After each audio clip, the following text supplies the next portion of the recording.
We're here at Lincoln Financial Field getting you set for Syracuse taking on Duke in the national championship game tomorrow. I'm Heather Prusak alongside Gabe Altieri, and Syracuse, not an easy road to get to this national title game. There's been a lot of close calls this season. We just saw against Denver yesterday that 9-8 thriller win. Oh, sure. I mean, people throw around the term cardiac cues with a lot of different Syracuse teams, but it's true with this one. That run in the fourth quarter, 5-1 over Denver yesterday, was absolutely incredible, but it didn't catch anybody who's been around Syracuse all season by surprise because they've done it out game. They did it against Yale earlier in the season. They had all those one-goal games in the regular season that really helped them out throughout this whole run all the way to the title game. And that wasn't the only thrilling game, Syracuse-Denver. Before that, Duke had a similar scare, except Cornell was the one that made the run in the fourth quarter. That's right. Duke was up big on Cornell at the end of the third, and then a 7-2 run got Cornell right back in it, and you thought, well, maybe this will turn into a little bit of a game. Duke ended up hanging on, but that's something you can look to as Syracuse, if they are down big, which it's kind of hard to see because Syracuse never lets games get that out of hand, but Syracuse, A, has shown they can come back, and Duke's shown that they've let teams back. Well, yeah, I mean, Syracuse, that was SU's 10th one-goal game of 2013, and Jojo Moraska said, we don't like being in those situations, but it kind of prepares them when they are in that situation. That's right. They look poised.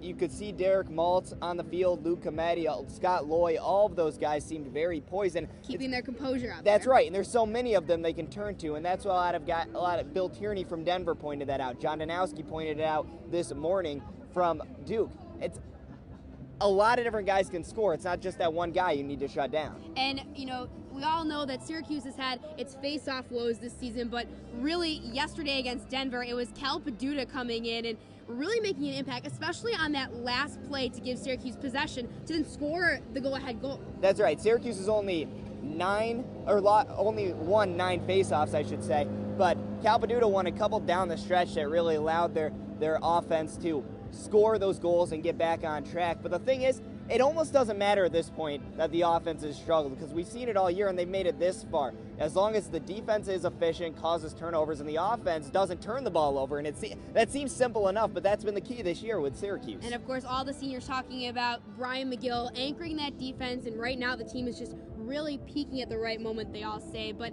Gabe, at the end of the day, the only thing that matters is the final score, so give me a prediction for Syracuse-Duke national championship game. I'm going to go with Syracuse. I think they're the team that can do it. Now, Duke is an interesting opponent for Syracuse because they are so similar. Syracuse doesn't really have a go-to guy. Well, neither does Duke. You have guys like JoJo and guys like Scott Loy, and Duke has so many threats. Yes, right. And they have a guy like Jordan Wolf that can score, but you have to shut down plenty of guys, and that's the same thing with Duke. Anyway, I think Syracuse is going to take this one with all its role players going strong. I think Syracuse 12-10 over Duke in the national championship. We'll have to see. It sounds like it's going to be another close one, and I'm sure nobody is surprised to hear that. For Gabe Altieri, I'm Heather Prusak. Keep it here at CitrusTV. We have all of your post-game coverage. We'll wrap up the national championship game tomorrow at sportsblog.citrustv.net. Thanks so much for watching.